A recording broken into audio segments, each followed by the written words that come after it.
Yo, yo, yo, yo, yo. Welcome in, welcome in. We're getting this party started. Go ahead and get your popcorn ready. And we're about to get this party started, y'all. We got a special guest coming through, special guest coming to chat with us and keep it real. Keep it real with us. We got folks trying to break into the space. They don't know what steps to do. Let me do a mic check, mic check. Okay, mic check. Mic check sounds decent. Sounds decent. Sorry about that. Sorry about that. So, welcome in. What's up, Corey? Welcome in. Welcome in. We are helping folks break into cybersecurity. You've been trying to break in. We're going straight to the jugular with this one. We're not messing around.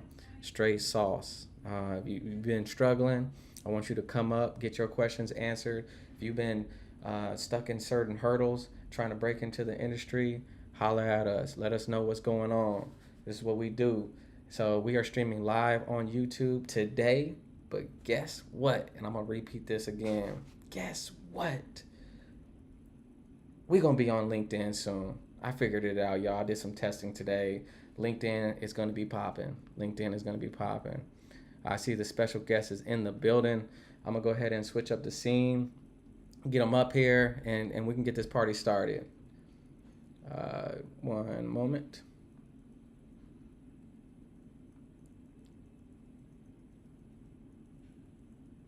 Ooh.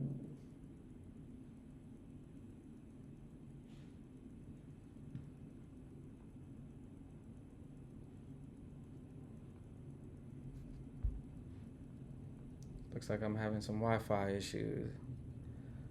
Bummer. Bums. Yeah, laggy for you. I'm gonna restart this live. I'm not messing around with this.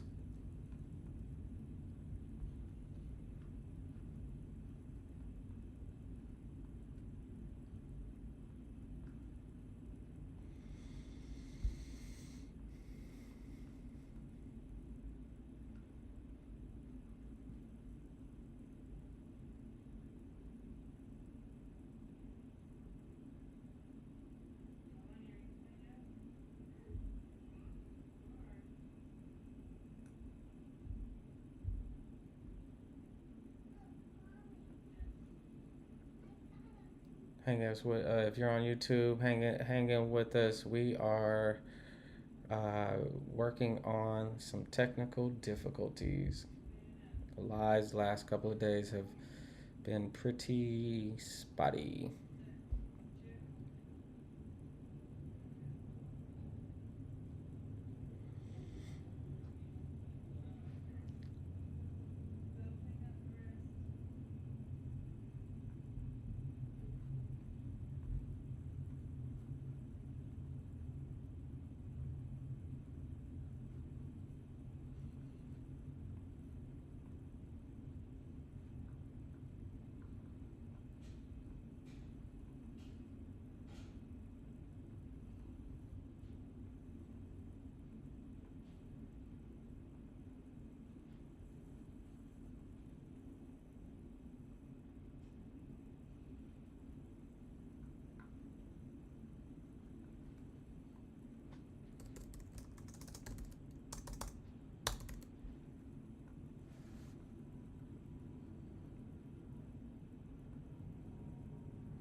All right, we're gonna try this out again to see what's up. Let's see if we got action.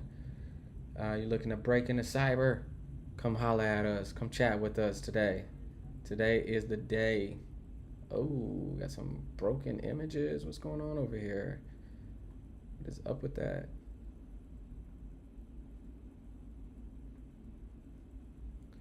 All right, I see Hinks. Hinks is in the building. I'm gonna get him up here and see if we got better action.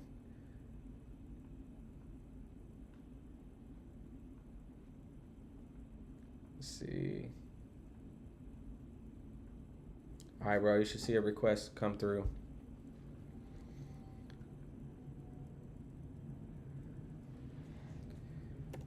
Mic check. Mic check. Mic check.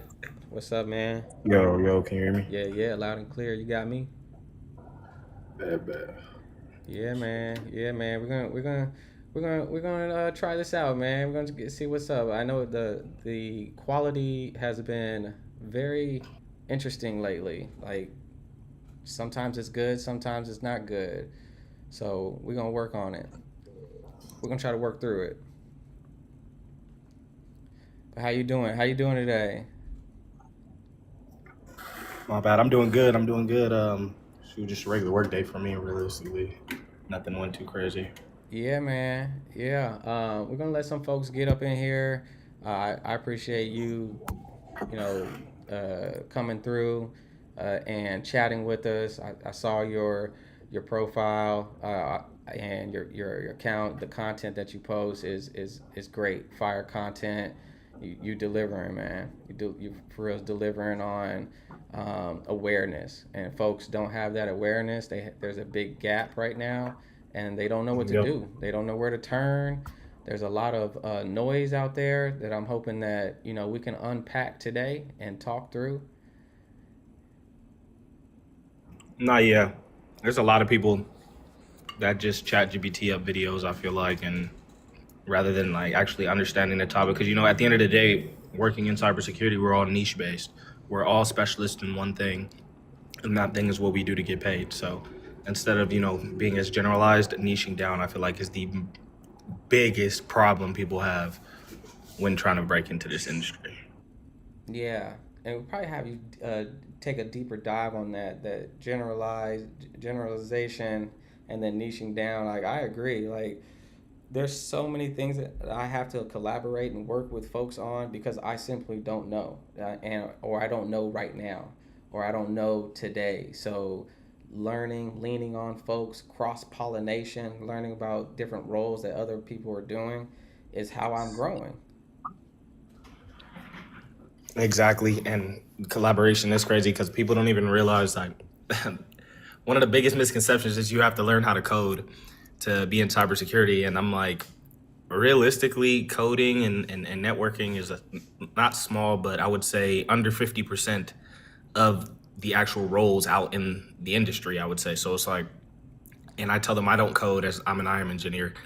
And I'm like, even my rule syntaxes, we have an IT infrastructure team that gives me my rule syntaxes when I'm making dynamic groups. So it's like they don't even understand. I don't touch coding. You don't code at all. At least in my experience, I haven't done anything. And on top of that, bro, yeah, good point that you're calling out with the role based approach of it. Like most people think, like we're only talking about penetration testers and SOC engineers and SOC analysts, but at the same time, these days, even the coders are not having to code. They're leveraging ChatGPT to do the coding for them. Like they are knowledgeable, and it's a nice pairing. It's an incredible enhancement to your existing coding skills. But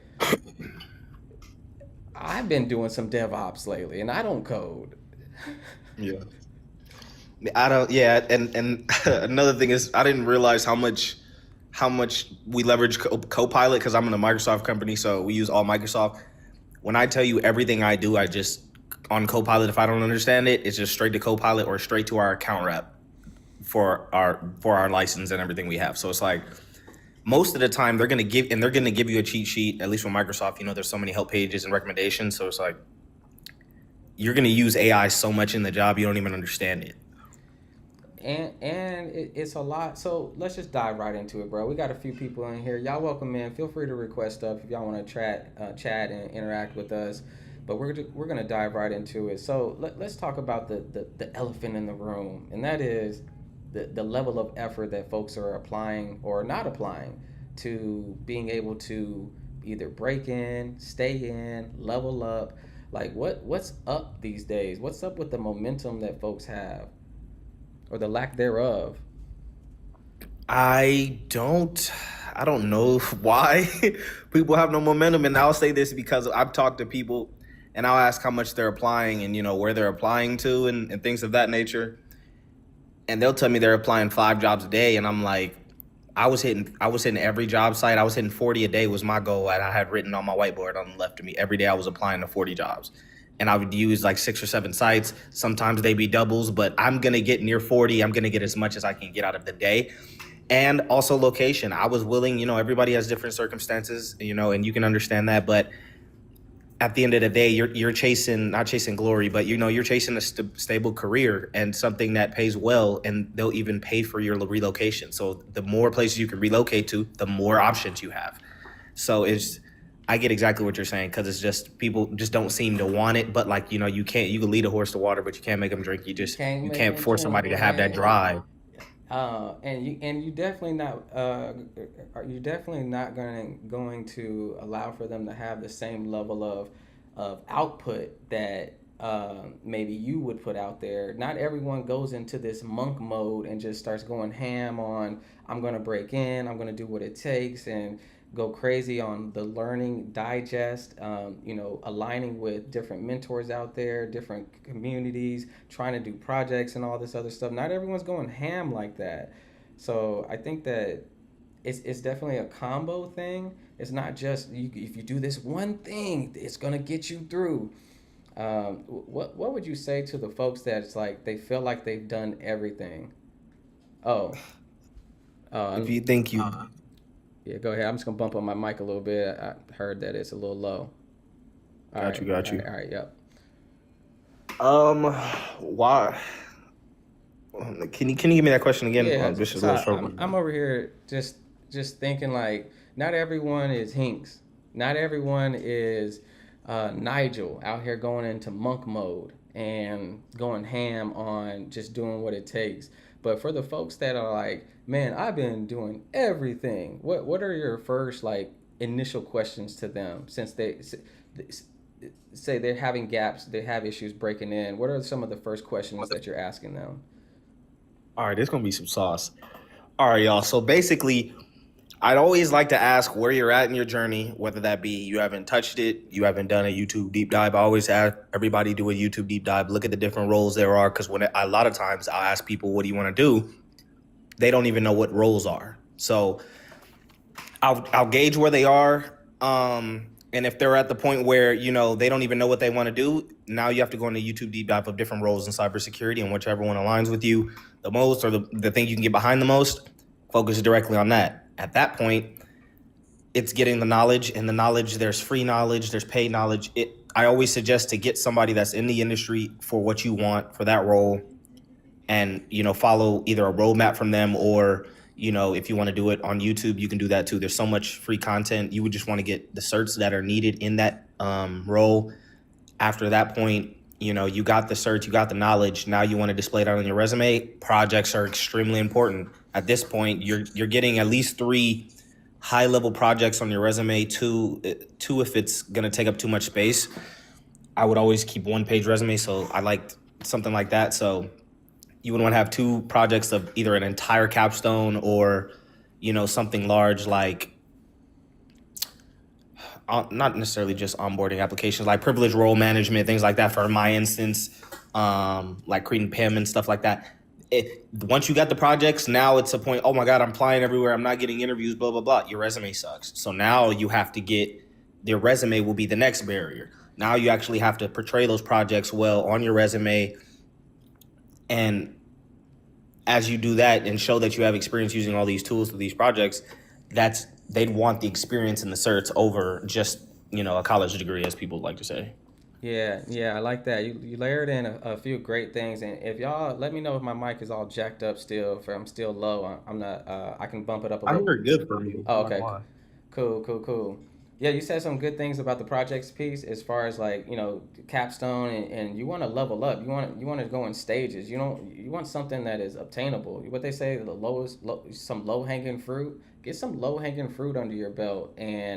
But let me come in from this angle. Let's pretend that I am one of the ones that's struggling. And I'm coming at you, Hinks, and I'm like, bro, I don't even know where. There's so much noise out there of where all the different options. How do I narrow down which option, which role I should gun for within cybersecurity? Oh, I lost you. It went on mute.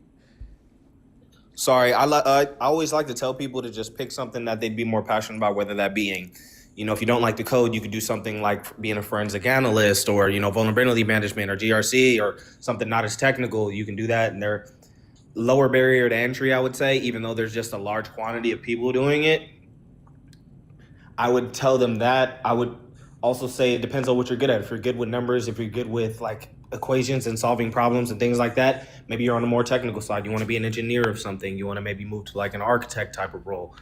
It just depends on what type of person there are. So I would just say, to find your role, just find something that you feel the most passionate about, whether that be, wanting to work.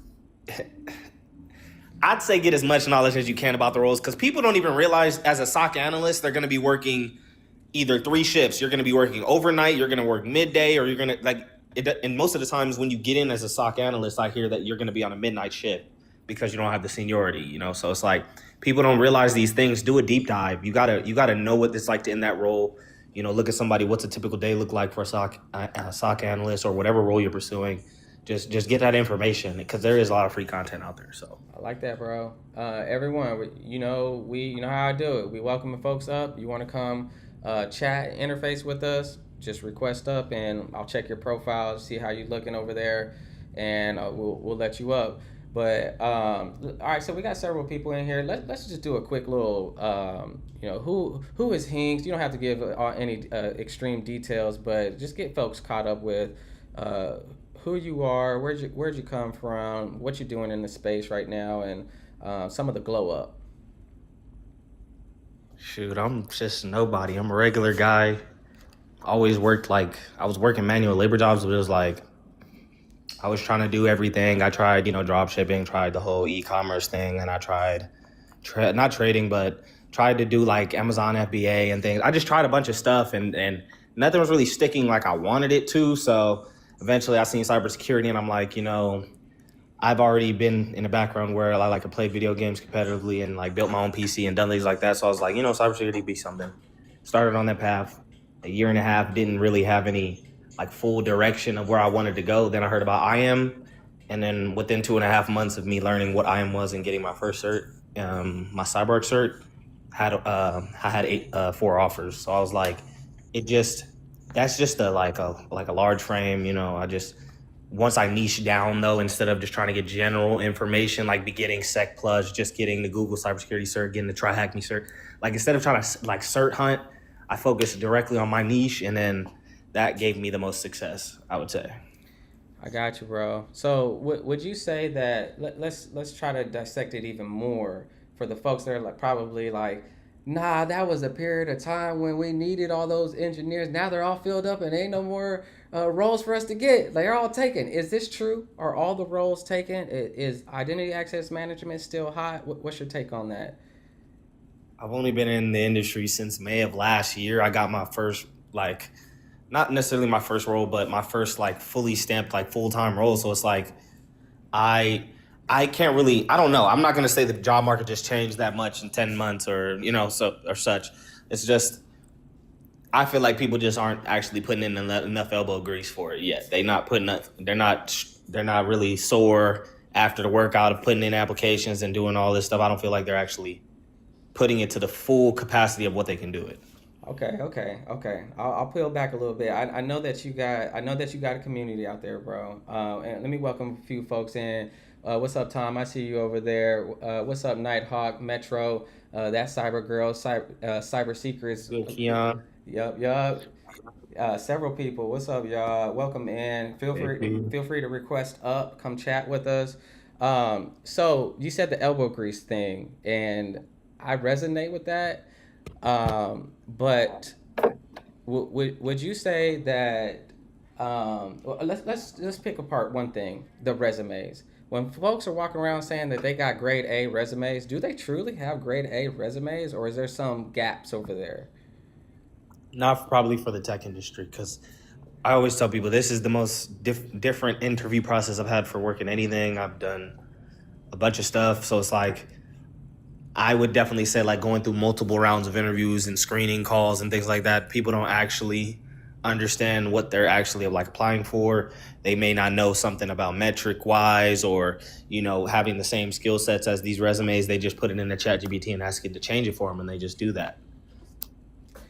I definitely don't think people are split testing their resume enough. So, trying different combinations, they're not doing that. I know for a fact, not everyone. And the ones that are doing it are getting interviews. That's some sauce. Let's stay here for a second. For folks who first time ever hearing about split testing, can you walk us through some of the pro tips around how one would split test their resume? Okay, for instance, right? Let's say you want to be an IM engineer. How I was doing it was I was split testing 3 different types of resumes with different projects based on the skill level of them. So for instance, an IM analyst, IM engineer, and IM architect will have relatively the same keywords on there like MFA, single sign-on, but they're doing different tasks. So changing the projects up and having projects done of that level, and then split testing it by changing the wording in there to, show you understanding basically at that level. Split testing with 3 different resumes. I know people are doing that for a fact. Hold on, bro. Most people. Hold on. Are you saying that my same projects that I've been doing are not applicable for all the jobs? Not at all. Not at all. And really, the hiring managers or whoever's going over the resume, even if you pass ATS, they're looking at this like, why does he have archetype level experience, but he's applying for an IM analyst role? Or he has the experience of someone that's a senior IM engineer or a senior IM architect, and he's trying to get an IM analyst role. No, it doesn't. It doesn't. Dang. Hey y'all. I saw Hinks. I saw his account. He's keeping it. He's very transparent. Even in his content, very transparent. Go follow him. Go check him out. And it doesn't have to be hard. It doesn't have to be super hard, but you have to be strategic. Can you talk a little bit about that? Just being strategic with the applications, even the interviewing. You already hit on some solid pieces regarding, your strategy behind which roles you apply to based on what your resume looks like. What else is out there that folks are missing? I would say, what else are they missing? Honestly, the most important part, I feel like, is the interview process. I feel like a lot of people have the interview process backwards. And I'm only saying that because it's like, people are telling me how they're so nervous and strung up in interviews, and they're just expecting a bunch of technical questions, blah blah blah. The first offer I got, that interview lasted probably 45 minutes. We were, if I can say any cuss word, shooting the shit for probably shooting the stuff. We were shooting the stuff literally the entire interview, except for 2 questions. He asked me he asked about my CyberArk experience with the certs and stuff, and just told him basically like he liked that I worked with CyberArk because they used like certain other things, certain companies like Delinea or stuff like that, so they correlate. And he only asked me 2 questions. Everything else we're talking about was real, not PC. It was just crazy. He was a military dude, and he was super chill. And I kind of had to go with that flow in the interview. And he told me everyone else was super strung up. They didn't seem like they'd mesh well with the team. And I would say that's super important. You got to be able to mesh well with what they want. You open the door, bro, and we keep finding this pop up for folks. Talk about the culture fit. Talk about how important it is. How can one put themselves in a position of being a better culture fit? I always ask about the hiring manager who I'm going to be interviewing with, what type of person they are. So, for instance, this guy was described to me as a military dude when the hiring. Also, ask for help with preparing for the interview. Most of the hiring managers want you to get hired, and they will offer to either send you a cheat sheet or something like that of what they'll talk about in an interview. That's a piece of sauce. And then also seeing what type of person he is, if he's more military, more stern, or if he says, he's a no BSer and he does everything by the book and he's going to be real technical. Okay, come at it from that point. Make sure your interview prep is just is for more technical side. Now, if you know this person's more laid back, you know he's a real chill guy. He runs his team relaxed and blah blah blah. Most of the time, you guys will be just shooting the stuff. So it's like it just, you know, you got to adapt with what type of person you're talking to. If he's more going into sports or family or something like that, embrace that. Talk about your family a little bit. Let him do the most of the talking, or the interviewer do most of the talking, but throw your sauce in when you can. Right. Read the room. You got to read the room. And you mentioned something that I want. Yeah, yeah, it's a screwdriver. You know, Klein. If y'all know Klein, I'm rocking the Klein right now. It's this is a silly prop. Good eyeball, DJ Bsec. When you mentioned something about the interview prep, how can you give us some pro tips around interview prep? Where are we going? Where do we? How deep do we go? What are some efforts? You even mentioned the cheat sheet. Like that's some sauce. So can you give us some strategies either behind how you would get the cheat sheet prior to, and other interview preps that you do?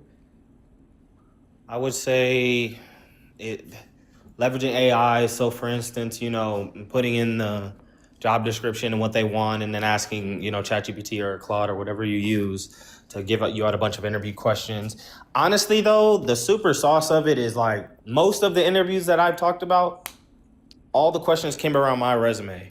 So they were asking me, okay, how is a way that you implement an MFA, blah, blah, blah, blah, blah. What is a way that you onboard applications, or, you know, you used principle of least privilege to set up a PIM account for somebody. Something like that, they'll ask you about your resume. So always know your resume like the back of your hand. Because when they ask you something on it and you don't know what you're talking about, they're going to know already that, okay, this person isn't even, you know, they don't even know their own resume. How could they, you know what they say on this paper? I like that. What I always tell folks is have the STAR method associated with every single bullet point on your resume. Pretty much everything on your resume have what was that situation, what was the task, what action did you do, and what were the results. Have that queued up, ready, locked, and loaded for everything, because something on that resume is going to come up, and it may come up in a way that they may try to see your depth of understanding. If you said you know Azure, they might ask some technical controls that are familiar with within Azure. Trying to Yep. understand which services that you have touched within Azure, whether you're speaking about them from a theoretical perspective, or you're speaking about them from, hey, I've been there, done that. This was the star. Here's was the situation, task, action, and result.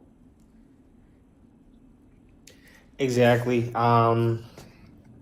They also, I've even had somebody spin up a dev environment, or not spin up a dev environment, more like they had a series of pictures around a sell point question, right? And I had been familiar with sell point, but I didn't have like sell point search or anything like that. So they asked me about it, and it ended up being something about like an HTTPS code. Why were they getting a error code? And it was something around them not being an HTTPS, and it was not a safe link, something like that. I ended up getting the question with a little bit of them insinuating some things, but I would say go on YouTube and know these tools. There's so much free content out for each tool. Even like SailPoint, there's walkthroughs. You can't physically touch that unless you have, you know, a sponsorship to get SailPoint cert, but you can still look up like people doing labs and stuff on that platform, so you can know small things like knowing where the users are, where groups are, you know, knowing where, you know, app registrations are, things like that. So I got I you, would say bro. always just, you know, watch as much as possible, watch as much content. I'm going straight to the nitty gritty. Can folks go straight into cybersecurity with zero IT background? And if so, can you share some of the different things that if they break in, here's what you need to be doing immediately? Definitely, you definitely can. I was a FedEx driver before I got my role, and it just comes with, you know what I mean. It takes a little bit of luck, but like getting to the interview process is like the hardest part. But the interview, you'll notice, is just, it isn't all like it's cracked up to be. It's not always some super technical questions. I would say that if you're getting into it from no experience, you know, leverage YouTube as much as possible. But then once you find what you want to do, focus on that.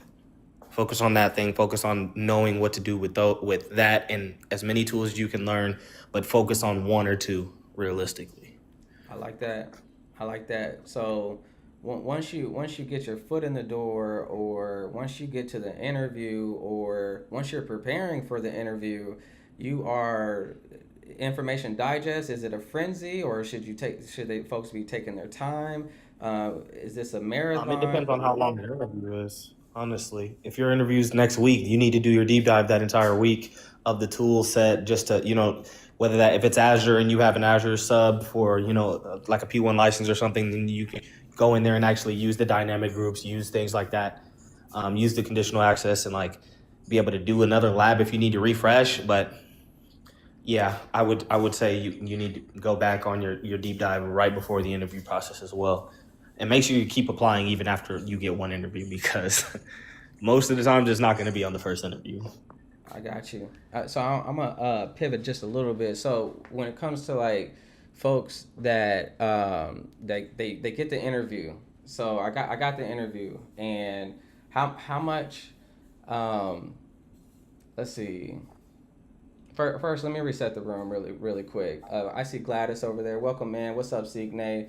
Welcome in, welcome in. What's up, Keon? I saw you in there earlier. PZ, B for you, Echo. Y'all welcome in, welcome in. DTP, Steve, I've seen you once before. Welcome in. Y'all feel free to request up. It's not just the Nate show. I'm going to keep firing away with questions, but if you want to also come up and share some of your experiences related to what we're talking about, breaking in, you don't have to have the same background to come up. You can speak about your specific background. So feel free.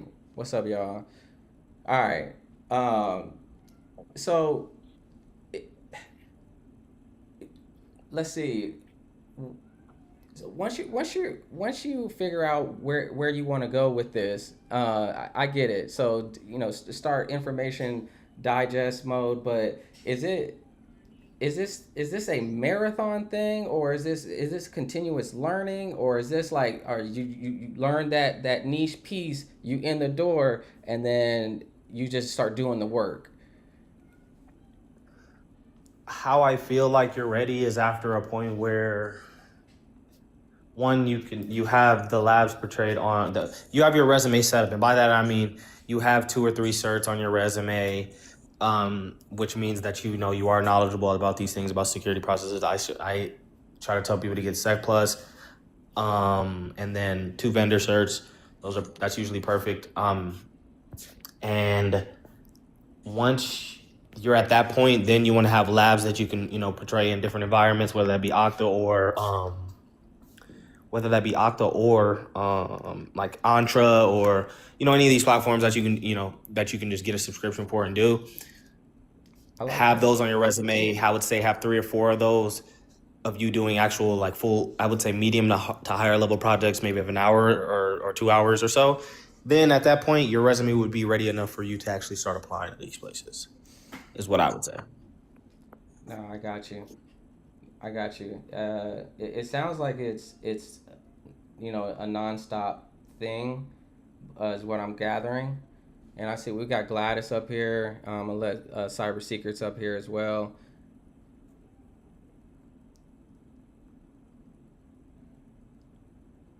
What's up, Gladys? You got a question, comment? What you got going on over there? How you doing? Not yet. I'll jump in when I can. I'm doing good. How about you? Doing good, doing good. Everyone, I figured out it wasn't much, but I figured out how we are going to start going live on LinkedIn. So right now we're broadcasting to YouTube, but we will be pivoting over. We will be also adding LinkedIn, and I think Twitch as well, just to more reach, and more exposure. More LinkedIn is going to be a big deal, mainly because it's going to tap into some of the professional space, which we have professionals come here, but at the same time, there's people. Most professionals are not on TikTok, so Most of the professionals are, and if they're on TikTok, they're not really active. They're doing personal things. So we are going to be spreading the awareness, and I'm not sure when I'll flip the switch, but it's coming. Just keep folks updated. It's coming. What's up, Bite Size Balance? Appreciate you, bro. What's up, Keeping It Faith? Y'all, welcome in, welcome in. We're talking about cybersecurity. We're talking about breaking in. We got Hinks with us. Follow him. Check out his page. He has several things, a lot of great content on breaking in and not wasting time. Anything from you, Cyber Secrets? Yeah, I had a question. Hinks, you said you had been in your role for like 10 months or something like this? Yes, I've been in for 10 months since May of last year. Maybe less. Okay, yeah. So in that time, like once you got in, have you had the opportunity, or do you have any thoughts or feedback about making connections with the people who are like already in, your company, whether they're in like adjacent tech roles or other people, senior or even guys at your level, right, on the team? Yeah. So me, I work for I would say smaller company, but it's like we are only able to operate in Georgia because of licensing reasons. So even though that our cybersecurity team is only 4 people, our director, and then me as I am, and then we have endpoint, and then like a cybersecurity help desk who like talks to people most of the time. So like we're not such a large team, but as to what you were saying, the main thing I try to tell people to do is always be available and ready. For instance, if people need help, go by, if you're on site, go by and reach out to people, if you guys need anything, because you'll be introduced to people. Telling them you're available if they need anything and you can provide any value to them usually is always a great way to put your foot in the door. Don't go in asking for things. So I would start there, and then once you do get something or some people reach out for you to something, always do it as fast as possible. Like I would say get it done immediately, because you always want to be known as the person who is going to be able to get something done. People will actually start to depend on you, and that's the way you'll probably get the most value out of them, because they feel like you're giving more value to them. So what's when are you, I guess, have you had any promotions in the 10 months, or when do you see yourself getting promoted? No, I haven't got promoted. I haven't finished my first full year yet. I'm not sure how it's all gonna work. I'll ask more like once I get to more towards May. But yeah, I'm a full-time employee, so I'm not sure though how it's gonna go. Why wait till May? I haven't went through the whole process of actually like asking for a raise and doing things like this yet. I kind of wanted to like get more established in my role, then move on to that point. That's fine. Okay.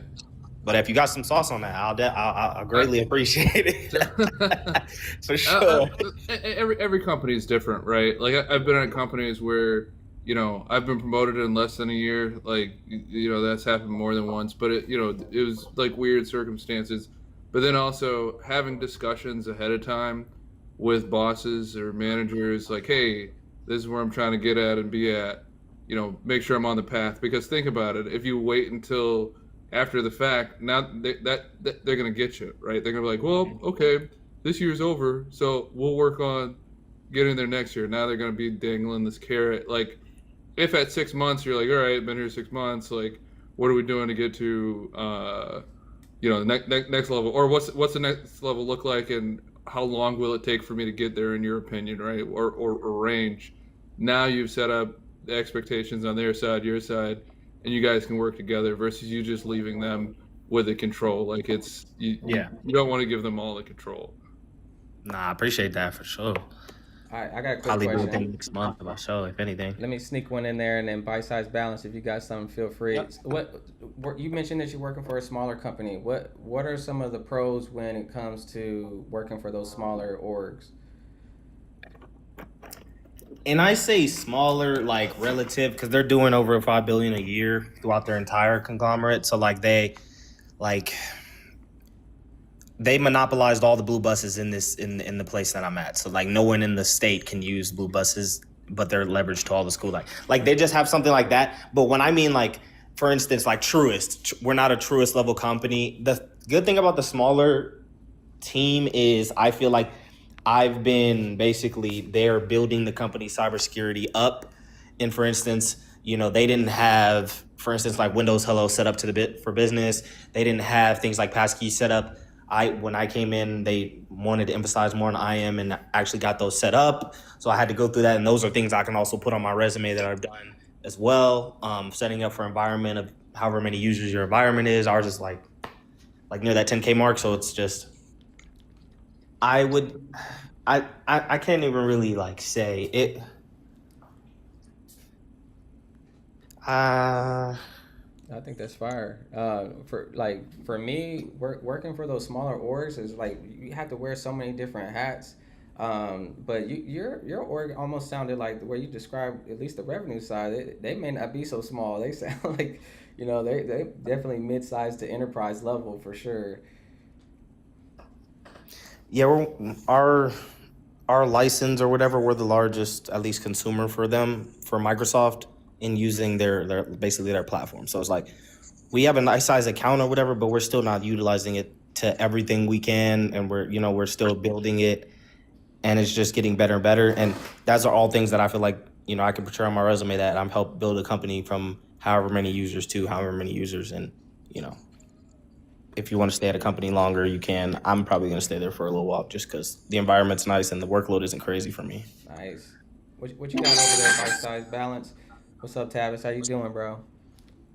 What's up, bro? Yeah, I'm just listening in. But yeah, you're right about the smaller environments, like you were saying. That's the better, especially if you're trying to learn more, touch more tools and stuff like that, and have your hands in more stuff. When you get enterprise, it's more of a segmented off to your own lane. You're an IAM engineer, you do IAM stuff. What you're touching, all different type of stuff. But yeah, we talked about that on our talk too. But yeah, y'all definitely right about that. So, I kind of like working in mid to small size organizations because you get to, like I said, you get to wear so many hats and gain, more skill sets and stuff like that. So, yeah, all that's legit. Let's do some engagement, y'all. Put a 1 in the chat if you've worked for smaller organizations, SMB market, small to mid-sized businesses. Put a 2 in the chat if you've worked for big boy enterprise companies, the heavy hitters out there. Let's say if your org had over 100,000 employees, like that's big enterprise. I think over. I mean, mine had 70K. I don't know if that counts. Yeah, that's super. That's But they enterprise. Fortune 500. My numbers are way Yeah. off. What is it? 70K, crazy. If it had over 10,000 employees, that's an enterprise, y'all. That's an enterprise size. That's a big company. So anybody put a 2 in the chat if you work for orgs with over 10,000 people, or maybe even over 5,000. I'm not sure where the line is drawn. Let's see what's going on. What's up, MG and IT? I see you over there. Friendly. What's up, Angelique? I see you over there. What's up, Richard? What's up, y'all? Welcome in. Feel free to request up. Drop some information in the chat. We're just trying to get a gauge on some of the folks that we have in here, and we can kind of tailor some of our responses to that.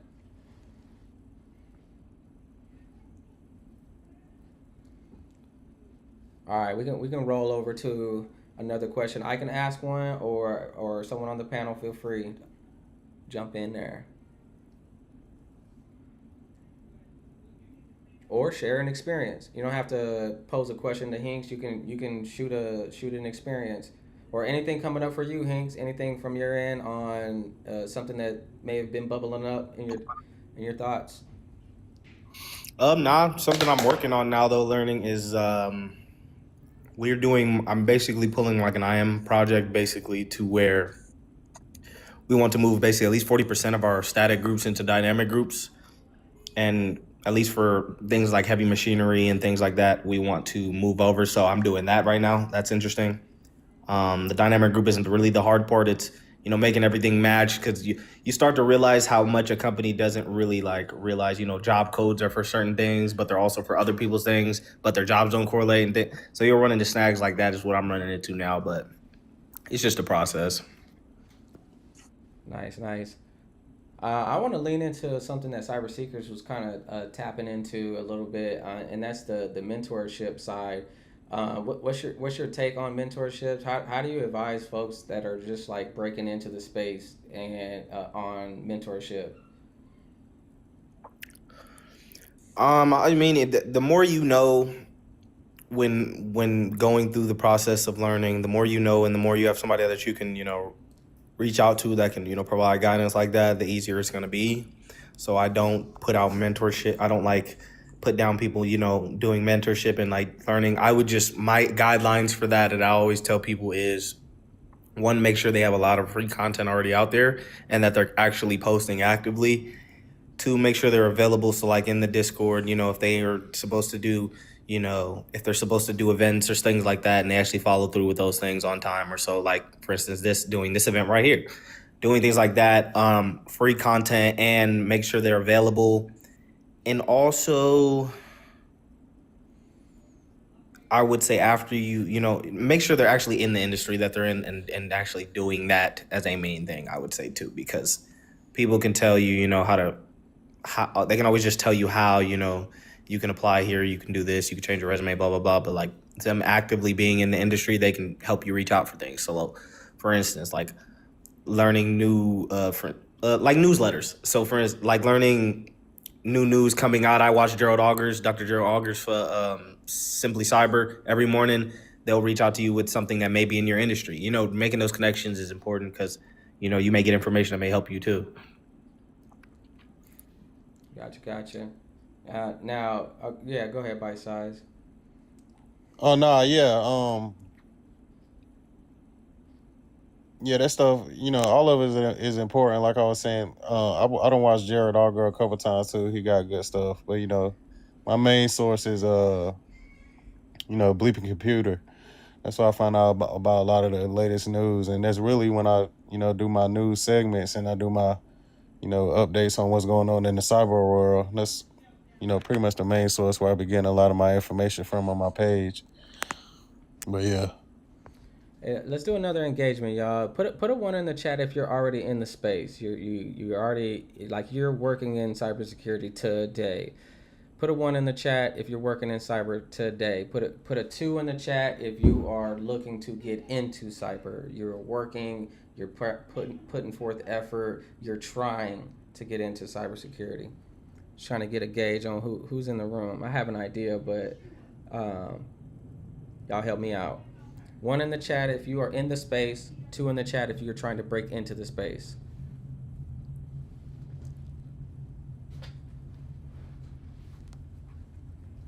Word.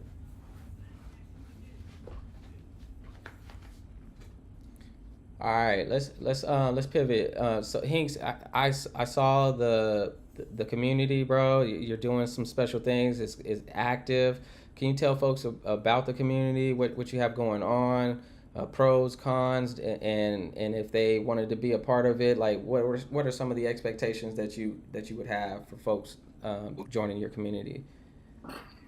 I when telling people, once they figure out, that IAM is something that they want to do, and they're on that path, and they've already done some research on it or things like that, like you can learn it from scratch. We have free learning material. I do always free Q&As basically every Thursday, and then study sessions on Fridays for people as well, basically helping people out just with anything. If they have an interview coming up, they want to drill in some questions, we'll be there in the study session. If they want to do labs or they're walking through some stuff and they may have questions, that type of thing. I would just say people that are trying to get in the community, there's a lot of free content on there for you guys, and with mentorship, we also have that as well.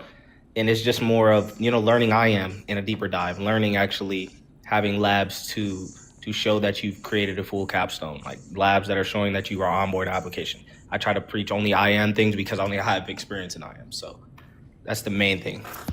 I think that's fire. Like we see some of these discords, these groups that have like You know, they're kind of open ended, and then they may drill in. There may be threads that people can, you know, I want to go blue team, go learn some blue teamer stuff. I'm red. I want to be over there. So I like that, but I like the super niche. Your whole message so far has been like niche down, figure it out, like drill in.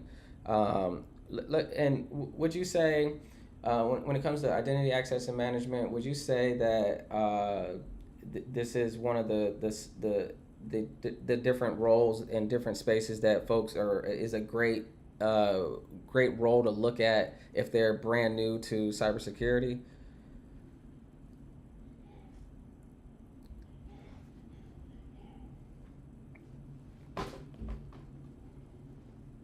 Oh, I got you. It's on mute. It's on mute. Sorry.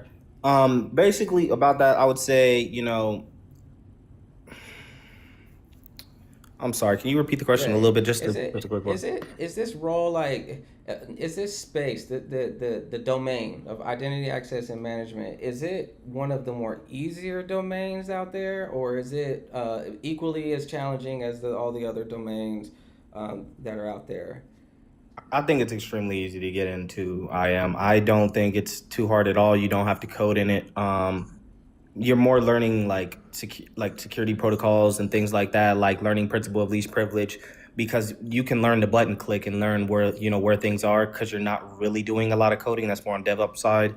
So I would say it's pretty easy. At the hours I work, actual manual labor on the job per day is between 2.5 and 3.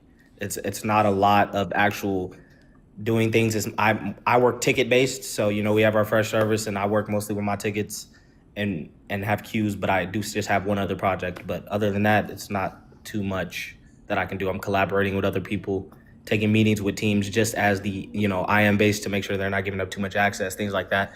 It's not a lot to grasp. I like that. I like that. People who are, looking left and right, and there's a lot of noise out there. They don't know where to go. They see SOC analysts, and they're like, really? Incident response? I don't know. You mean that people are going to jail? So it's scary. There's a scare factor associated. There's some fear mongering happening out there. But at the end of the day, yeah, we're gonna let Nelly up, see what he has going on. I think at the end of the day, you learning the craft, you becoming knowledgeable in the subject matter, you leaning on your teammates. That's another thing that maybe you could tap into when you were brought into the role. Was there a ramp up, or was it just like hit the ground running? We want you to. You're off by yourself. Just throw them out on the deep end. More for me, it was basically the first 90 days I wasn't really doing much. I was learning to take things off of our systems plate.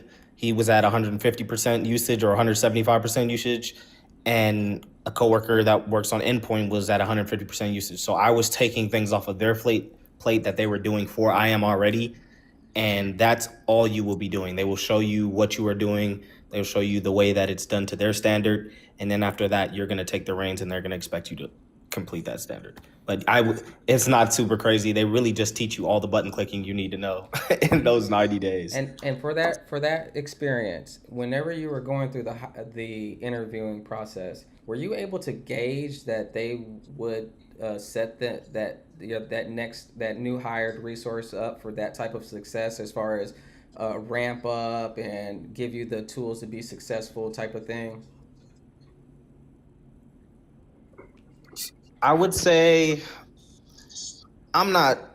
I can't really say because in the interview process for that job that I actually accepted my role for, it was more, you're not going to do anything. He told me straight up after the interview, he's like, yeah, you seem really nice. You wouldn't. I asked what you would do, in the job. What does success look like in 90 days? What I asked the hiring the person that my system that did the final interview, and he told me what it was. You're not going to be doing anything in 90 days. You would be just taking some off my plate and taking some off of others. And then when I get in, he's telling me about the usage and how that works in the company and taking things off other people's plates in our team.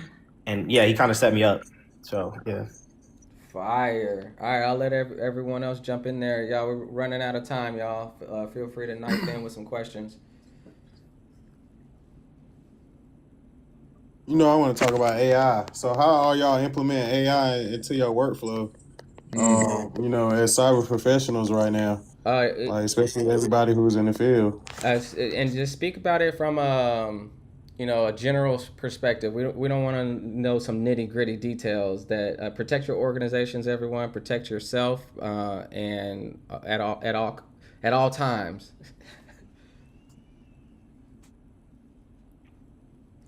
I would say, in my opinion, AI is still very much developing at this point.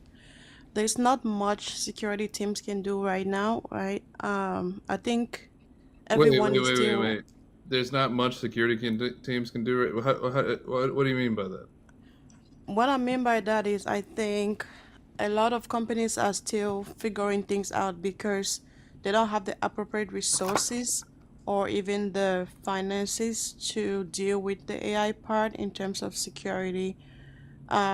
So even the architecture, like we don't have the real manpower, even the architects don't even can't even figure out a lot of things right now, and then the policies in the organizations too. So in order to implement some security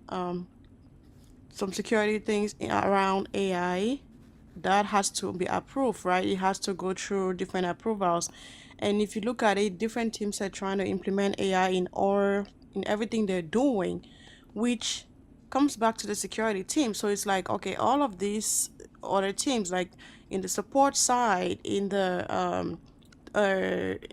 sales side, they are all implementing AI in some way that's trying to like maybe respond to tickets for them, do things for them, provide things for the members without them lifting a finger and all that good stuff.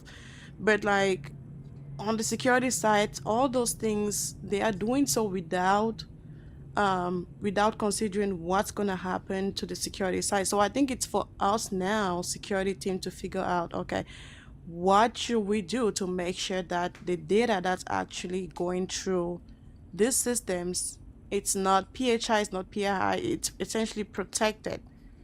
And I just think that we're not there yet for most companies, at least not all. I think enterprises are trying right now.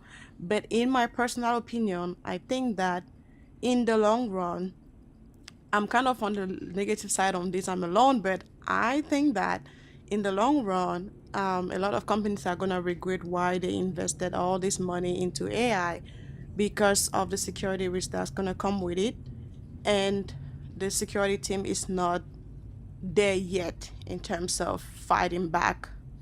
That's just my opinion. That's why I'm out with that. Okay, so it sounds like it. Let me know if this is what you're saying. It sounds like one piece of it is like governance, right? Like it's the Wild West. There's no rules about what teams are supposed to and not supposed to be doing with AI, right? And then the other thing is like resources, right? Like, do we have the people, the processes, and the technology to even be able to put our arms around the situation and understand how to mitigate the risk? Is that it? Yep. Okay.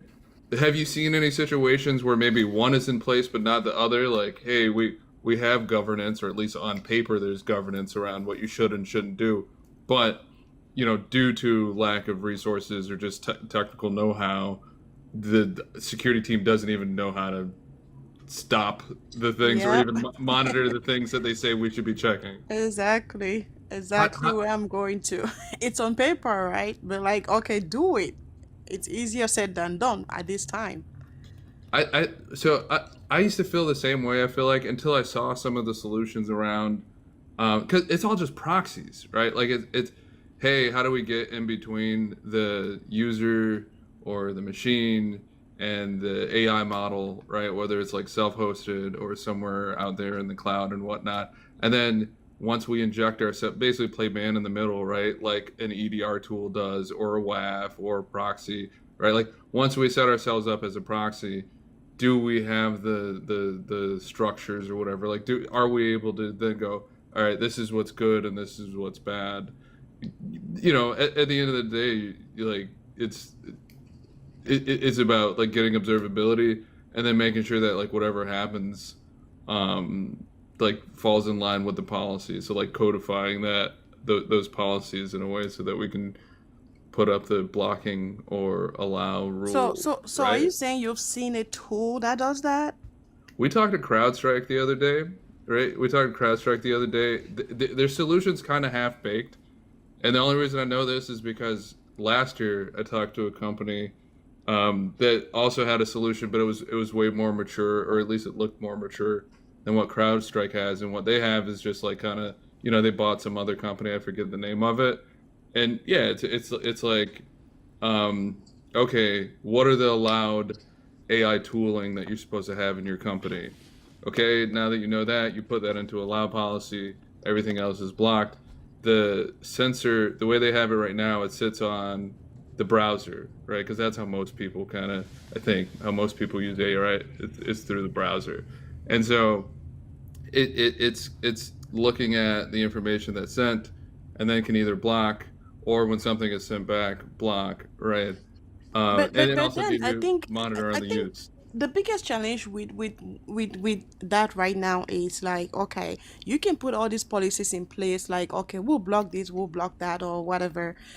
I think the problem now is people are not ready to get blocked. They're not Oh ready. yeah, If you were to 100%. say, we're gonna block ChatGPT today, like that would be wild. Like everyone's like, no, you're not blocking ChatGPT, right? So it doesn't work even at the leadership level because they'll be losing a lot ton of money just Oh, because of totally. that. I think the approach, right, just like when we do any of these sort of things, right, where the cat's already been let out of the bag and now we need to go and retrofit a solution. It's you Mm-hmm. monitor, right, and then you go in audit mode, right? You go and look, hey, how many policy violations are happening? What groups, departments, people, machines, whatever, are violating the policies? And then whoever's the most like politically savvy in the company, right, goes and makes the connections with the people socializing.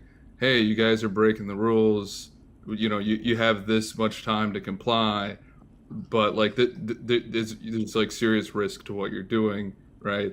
And then at some point you turn on the block and you give people lots of heads up, or if what they're doing is just like too risky, you slap them on the hand and say like stop doing that. Yep, yep. Yeah, I I like, I mean, like it. Hmm.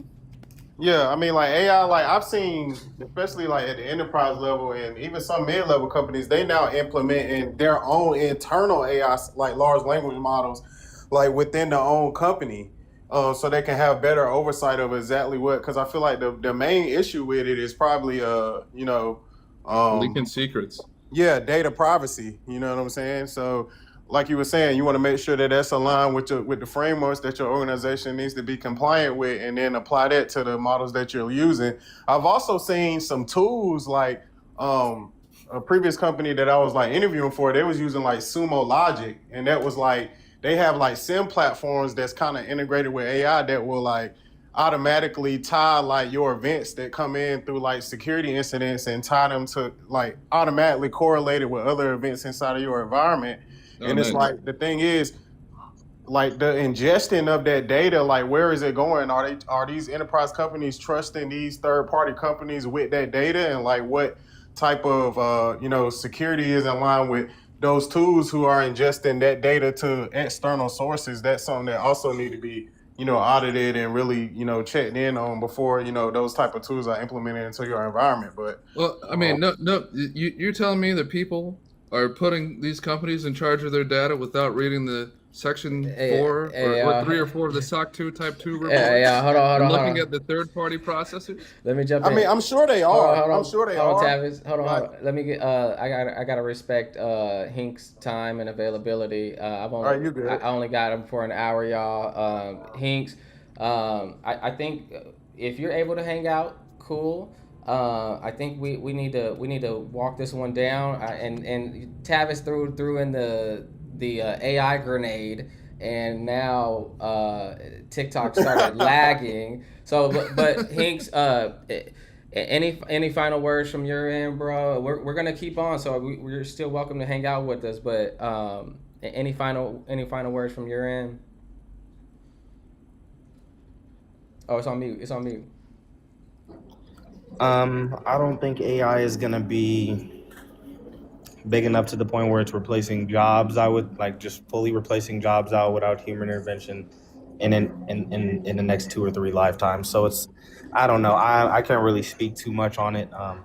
I use it all the time. We use Copilot because we're a Microsoft company, so I see people using it all the time. As long as it's Copilot, then it's not really a problem. Using things outside of the scope of Microsoft or outside of the scope of the available apps that we have for you under our company portal, those are no-nos. So we do have things like that, and we have to block those, accordingly, or blocking certain things like tenant addresses and things like that. I don't think we are to the point where they can hack for you now, because we had a red team clientele tried to come in and pitched a AI pen tester, like permanent pen tester, where it can actually go through the process of going through your network based off of your parameters and doing everything for you and showing your vulnerabilities out, but whole time, 24/7. So there's things like that, but I don't think they'll be replacing. I don't think so. Not anytime soon. Fire, bro. Fire, bro. Feel free to hang out with us. We appreciate you coming through, dropping those nuggets and game for folks and people. Folks, follow Hinks. Check him out. Check out his page. Fire content, and he's gonna shoot you straight. One of the newer, I would consider you established, bro. You're definitely established in the space. So keep pushing it out. Keep pushing that content out there, helping folks and building up the community. I appreciate it, bro. I didn't even mean to step into the community. No, it's just a chill page. I'd just be chilling, bro. Honestly, people need help. Anything, I'm chilling. For sure. All right, so back to this battle. No, I'm just playing. It's But Nate, I've heard AI governance is what's popping. So you should bring someone in that area and educate other people. I've heard that's the tomorrow. I got you. Yeah, and I do agree with cyber secrets. As long as you're, making sure that the tools that you are using are aligning with the frameworks that you have implemented in your environment, then you should be okay. But it's just the process of vetting those companies and seeing exactly if they're compliant as well before giving your data over to those third party companies. You know what I'm saying? But I do think the better option is to like I said, I work for a company who's built out their own models, but a lot of the times they don't have the personnel in place to keep those type of models up to date with the most recent ones. So it may be lagging behind on an older type of GPT model or whatever that they're using. So that's the future. Everybody trying to implement it. So I just wanted to get everybody's take on exactly what what they were saying out there. On what? On just it in general? No, I was just saying about AI. Yeah. About AI inside of organizations. I like what you were saying, Tavis, about the whole folks are bolting on and baking in, like cyber seekers mentioned CrowdStrike. They got Charlotte AI. They have AI capabilities that they're introducing, and other companies and vendors are bolting on and baking in these products and new capabilities. If you don't have an AI chat in your solution, you're behind, because I should be able to query against. Yeah, right. Yeah, I should be able to query against what data I'm seeing within the environment, or what findings are there, and get there's a learning component there. Hey, I want to learn about my environment, but not only that, I want to learn about why this shouldn't be public facing, and so on.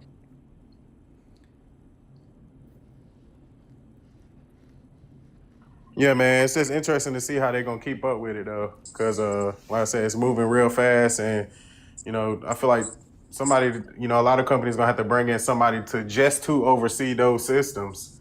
You know what I'm saying, and putting in data loss prevention and stuff like that to make sure that sensitive data isn't getting out. Even though a lot of the models that we use on the job, they tell us that it's it's private. or like it's in a private cloud or something like that. But as soon as one of them That's companies fair. have yeah, as soon as one of them companies have a data breach or something, then it's going to be oh, so and so's data got out. So I mean, I just feel like it's better to manage it within the company. So Yeah, the moment that you introduce a vendor, we're talking a little bit of vendor risk. The moment you introduce a vendor, and if their architecture is that your data is within their environment, that vendor's environment, that's risk. That's risk. So like different depending on your organization or whether you're dealing with the government, they won't allow that. Like I have to be able to data sovereignty, right? Like I have to be able to control the data that I possess, that I am in charge of, and if it leaves the environment, I've lost control. yeah, that's it though, man. Yeah. So CrowdStrike got an AI solution. That's crazy. I ain't even know that. Yeah, they even address what you're talking about there, Nate. Right? Like it's funny you ask them about like, well, how do you check it? Well, there's another AI model that like checks this AI model, which checks another. Anyway, the one of the things they showed us right around these policies in their data protection module is like, yeah, say people shouldn't be allowed to send credit card or health information. It'll find that information, and then as a part of the policy actions that it takes in their module is like, well, do we want to mask this? Do we want to alert a manager? Do we want to just like stop it altogether? And then because it has like the fusion workflows and stuff, and you could tie that, you can do like whatever you want, right? You could send a command and just like shut the person's computer down. That's not something they demoed to us, but like it's totally possible if you want to be a jerk about it. But yeah, it's kind of interesting, but it's not all the way there yet. Yeah, if you all are looking for who does it well, go check out CrowdStrike. They from all the solutions that they have that interwork with one another and the investigation side, even the material that they put out on these different podcasts. They have these different adversary podcasts out there that'll get you educated on the different adversaries out there, and very, very super reputable company. They're doing some amazing things right now in the space. But bite size balance, I do have one question about you said I think you said you're not sure how people are going to keep up with the AI and all this stuff like that. To be honest, I don't think we can. I don't think you'll have people that'll be able to keep up to speed with this stuff. Like because this whole thing, like when you look at how I don't you ever mess around with like building a website and all this kind of stuff, right? Like it takes you forever, even with Yeah. a website builder, right? Wix or something like this or WordPress. It still took a while to build it. The Yeah. fact that now you can just type like, "Hey, I need a website for my grandma to sell her cookies," like go get a glass of water from the fridge and come back and the website's built. Yeah. Like it's only going to get faster, right? It's only going to get like we're not going to be able to keep up with it, not unless Neuralink figures out how to tie our brains into like the AI matrix. Like I I don't. don't think it's going to happen. Well, Bite Size had but just go check out Tavis and what he has going on his page. He catches a lot of material that's out there. Did you want to respond to that, Tavis?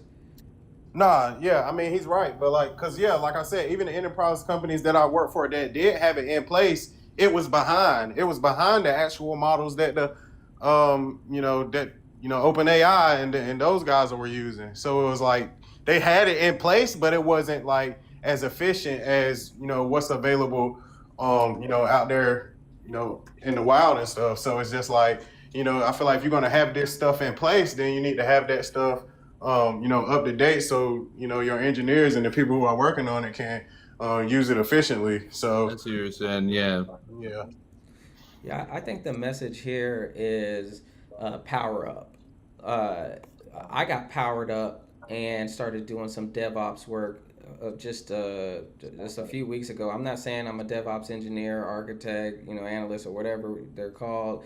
I'm saying that because of AI, because of VS Code, Codex, and leveraging that, I can vibe code and I can create a website like Cyber Seekers was saying and update it. And yes, I can also look into the code and see what's happening. I am paying attention, but at the same time, never before have I been able to do that until Codex and OpenAI integrations with VS Code, and so many more capabilities have opened up for us these days.